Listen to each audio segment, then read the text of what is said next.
PM Modi આજથી 2 દિવસ માટે ગુજરાતના પ્રવાસે આવી રહ્યા છે, જ્યાં 82,950 કરોડના વિકાસ કાર્યોની ભેટ ગુજરાતને આપવા જઈ રહ્યા છે। ઓપરેશન સિંદૂર બાદની તેમની આ પહેલી મુલાકાત, અને એટલા માટે જ આ મુલાકાત તેમની ખૂબ જ ખાસ બની જાય છે। વડોદરા અને અમદાવાદમાં ભવ્ય રોડ શોનું પણ આયોજન કરવામાં આવ્યું છે। બાદમાં તેઓ દાહોદ અને ભુજમાં પહોંચશે, જ્યાં લોકાર્પણ અને ખાતમુહૂર્તના કાર્યક્રમ રાખેલા છે। મંગળવારે ગાંધીનગરને વિકાસ કાર્યોની ભેટ આપશે પ્રધાનમંત્રી નરેન્દ્ર મોદી।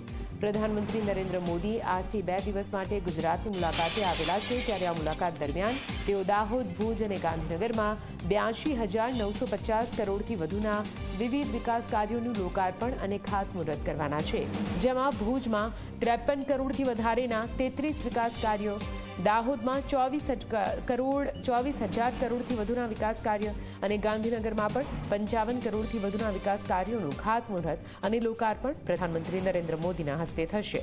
સાથે ગુજરાતને વધુ એક વંદે ભારત ટ્રેનની ભેટ મળવા જઈ રહી છે, જે ટ્રેન અમદાવાદથી સોમનાથ વચ્ચે દોડશે।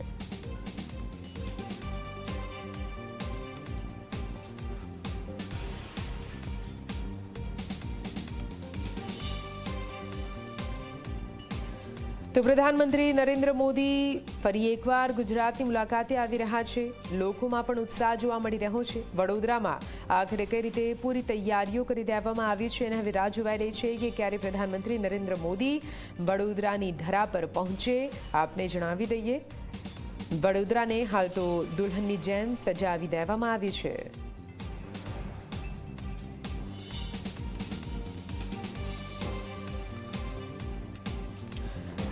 અને આજ વિશે વધુ માહિતી સાથે અલગ અલગ શહેરોથી અમારી સાથે અલગ અલગ સંવાદદાતા, અમારા રિપોર્ટર્સ જોડાઈ ગયા છે। વડોદરાથી રવિ લાઈવ જોડાયેલા છે, સાથે દાહોદથી દર્શલ જોડાયેલા છે લાઈવ, અમદાવાદથી સપના જોડાયેલા છે।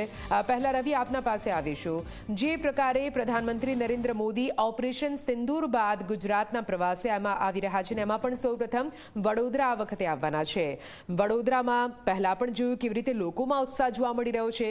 પ્રધાનમંત્રી નરેન્દ્ર મોદી કેટલા વાગે વડોદરાની ધરા પર પહોંચશે અને ક્યાંથી ક્યાંનું આ રોડ શો રહેશે, કેવી રીતે પૂરું આયોજન કરવામાં આવ્યું છે, અને ખાસ કરીને વડોદરા વાસીઓમાં કેટલો ઉત્સાહ? રવિ, બિલકુલ નિધિ, વાત કરવામાં આવે તો પ્રધાનમંત્રી નરેન્દ્ર મોદી થોડીક જ વારમાં વડોદરા એરપોર્ટ પર આવી પહોંચશે। તેમનો જે રોડ શો છે તેની શરૂઆત પણ થઈ જશે।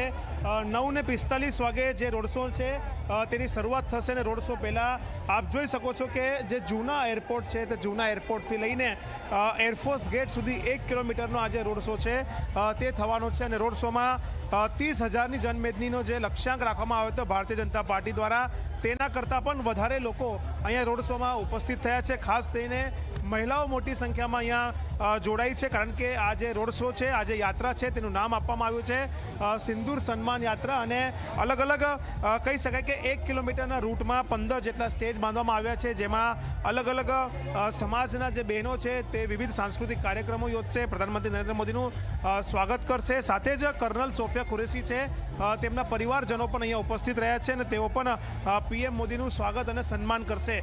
જે રીતના તમે જોઈ શકો છો કે આખો રૂટ ત્રિરંગા કલરથી સજાવવામાં આવ્યો છે, દેશભક્તિનો રંગમાં આખો આ જે વિસ્તાર છે તે રંગાયો છે। અને વાત કરીએ તો જે રીતના તમામ જે લોકો છે, વડોદરા શહેર અને જિલ્લાના નાગરિકો, તેઓ અહીંયા રોડ શોમાં ભાગ લેવા માટે ઉમટી પડ્યા છે। જગ્યા ઓછી પડી રહી છે, એટલી મોટી સંખ્યામાં લોકો અહીંયા આવી ગયા છે। જે રીતના વાત કરવામાં આવે તો ન માત્ર વડોદરા, ભારત, પરંતુ વિવિધ દેશના 18 જે દેશો છે તેના વિદ્યાર્થીઓ, તેના નાગરિકો પણ પ્રધાનમંત્રી નરેન્દ્ર મોદીનું સ્વાગત કરવાના છે। સાથે જ વાત કરવામાં આવે તો આખો આ જે થીમ છે તે ઓપરેશન સિંદૂરના થીમ પર આખો સિંદૂર સન્માન યાત્રા જે છે તે યોજાઈ રહી છે, અને તેમાં દરેક જગ્યા પર મોટા મોટા કટઆઉટ્સ, મોટા મોટા હોર્ડિંગ્સ જે છે તે લગાવવામાં આવ્યા છે, જેમાં ઓપરેશન સિંદૂરના જે સેના, ઓપરેશન સિંદૂર માટે સેનાને જે છે તેના સેનાના વખાણ કરવામાં આવ્યા છે, સેનાને સન્માન આપવામાં આવી રહ્યું છે। ખાસ કરીને વાત કરવામાં આવે તો આ રોડ શોની વિશેષતા એક જ છે કે જે રીતના ઓપરેશન સિંદૂરના અંજામ આપ્યો, પાકિસ્તાનને અને આતંકવાદીઓને જે સબક શીખવાડ્યો, અને ત્યાર પછી જ્યારે પીએમ મોદી પોતાની કર્મભૂમિ પર એટલે કે વડોદરાની ભૂમિ પર આવી રહ્યા હોય ત્યારે ચોક્કસથી વડોદરાવાસીઓમાં તેનો એક અનેરો ઉત્સાહ પણ હોય, અને તેને લઈને જ ન માત્ર મહિલાઓ પરંતુ નાના નાના બાળકો, યુવતીઓ, નાની નાની દીકરીઓ, તમામ લોકો તેમને આવકારવા માટે, તેમને જોવા માટે અને તેમનું સ્વાગત કરવા માટે અહીંયા આવી પહોંચ્યા છે. પેઇન્ટિંગ્સ હોય અથવા તો તેમની પાસેના અલગ અલગ જે તેમને હાથથી બનેલા ચિત્રો હોય તે લઈને તેઓ અહીંયા આવ્યા છે. જો વાત કરવામાં આવે તો અહીંયા 9:45 વાગે રોડ શોની શરૂઆત થશે. 10:05 અથવા 10:10 સુધી આ રોડ શો ચાલશે. ત્યાર પછી એરફોર્સ થી તેમનું જે હેલિકોપ્ટર છે તે હેલિકોપ્ટર મારફતે તેઓ દાહોદ પહોંચશે અને દાહોદમાં જે કરોડો રૂપિયાના વિકાસના કાર્યો છે તેનું લોકાર્પણ અને ખાતમુહૂર્ત કરશે. સાથે જ દેશની પહેલી કહી શકાય કે ઇલેક્ટ્રિક જે આખું એન્જિન છે તેને પણ તેઓ લોકાર્પણ કરવા જઈ રહ્યા છે. એટલે કહી શકાય કે મધ્ય ગુજરાતમાં અને વડોદરા અને દાહોદમાં ખાસ કરીને પ્રધાનમંત્રી નરેન્દ્ર મોદીને વેલકમ કરવા માટે, તેમને આવકારવા માટે લોકો થનગની રહ્યા છે અને ખૂબ જ ઉત્સાહભેર લોકો આ સિંદૂર સન્માન યાત્રામાં વડોદરામાં જોડાયા છે.